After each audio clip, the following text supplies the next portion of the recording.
பக்திமான்கள் அனைவருக்கும் நமஸ்காரம். யாவருக்கும் உரைப்போம் பதிவில் சிவபெருமான் கூலிக்கு வேலை செஞ்சிருக்கார். அதுவும் எந்த கூலினா எதுக்காக தெரியுமா? வயிற்றுக்கு சாப்பிட்ற பிட்டுக்காக. பிட்டு உங்க எல்லாருக்குமே தெரியும், ரொம்ப இனிப்பா இருக்கும் இல்லையா? சாப்பிட்ருப்பீங்க. அந்த பிட்டு மேல ஆசைப்பட்டு ஒரு சிவ பக்தைக்காக, ஒரு பாட்டிக்காக வேலை செஞ்சிருக்கார். எந்த எக்ஸ்ட்ரீம் லெவலுக்கும் சிவபெருமான் நினைச்சார்னா பக்தர்களுக்காக இறங்கிடுவார். அதுக்கு உதாரணமாக தான் இந்த திருவிளையாடல் கதையை நான் உங்களோட பகிர்ந்துக்க ஆர்வத்தோடு வந்திருக்கேன். பாண்டிய நாட்டில் வைகை நதியில் வெள்ளப்பெருக்கு அதிகமாகிடுது. மதுரை நகரே இன்னும் கொஞ்ச நேரத்தில் அழிய போகுது அப்படின்ற சுச்சுவேஷன். அப்போ என்ன பண்ணுறாரு பாண்டிய மன்னன்?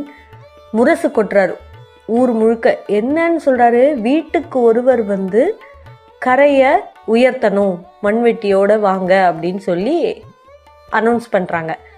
உடனே எல்லாரும் ஒவ்வொருத்தரும் அவங்கவுங்களால என்னென்ன முடியுமோ மண்வெட்டி, பாண்டு, கடப்பாறை அந்த மாதிரி எல்லா ஆயுதங்களும் எடுத்துகிட்டு நேராக அங்கே வைகை நதிக்கரைக்கு போகிறாங்க. வெள்ளம் ஊருக்குள்ளே வராமல் தடுக்கிறதுக்காக. இப்படி இருக்கும்போது அந்த இடத்துல வந்தின்னு ஒரு பாட்டி இருக்காங்க. இந்த பாட்டி பெரும் சிவபக்தை. அவங்களோட வேலை என்ன? பிட்டு வேக வச்சு அதை வியாபாரம் பண்ணுறது.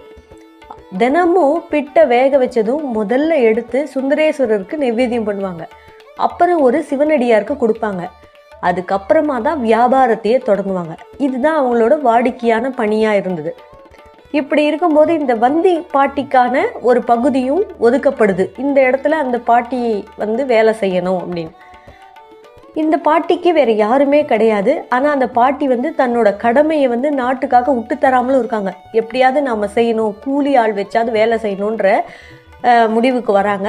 அப்போ பார்க்குறச்சே சிவபெருமான் யோசிக்கிறார், இத்தனை நாளும் இந்த பாட்டி நமக்கு தானே நிவேத்தியம் பண்ணாங்க, இந்த பிட்டை எவ்வளோ ஸ்ரத்தையாக கடமை உணர்வோடு பக்தியோடு நமக்கு கொடுக்குறாங்க, இந்த பாட்டிக்கு நாம் உதவணும்னு சொல்லிட்டு கைலாயத்துலேருந்து ஒரு கூலி ஆள் போல் மாறு வேடம் போட்டுட்டு பூலோகத்துக்கு வந்துடுறார், பாண்டிய நாட்டுக்கு.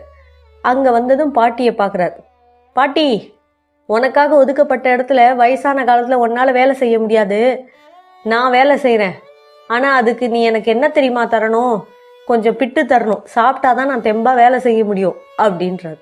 உன் பிட்டுனா எனக்கு ரொம்ப பிடிக்கும் தெரியுமா அப்படின்றாரு. என்னடா என் பிட்டை நீ தினமும் சாப்பிட்டவங்க மாதிரி சொல்கிற?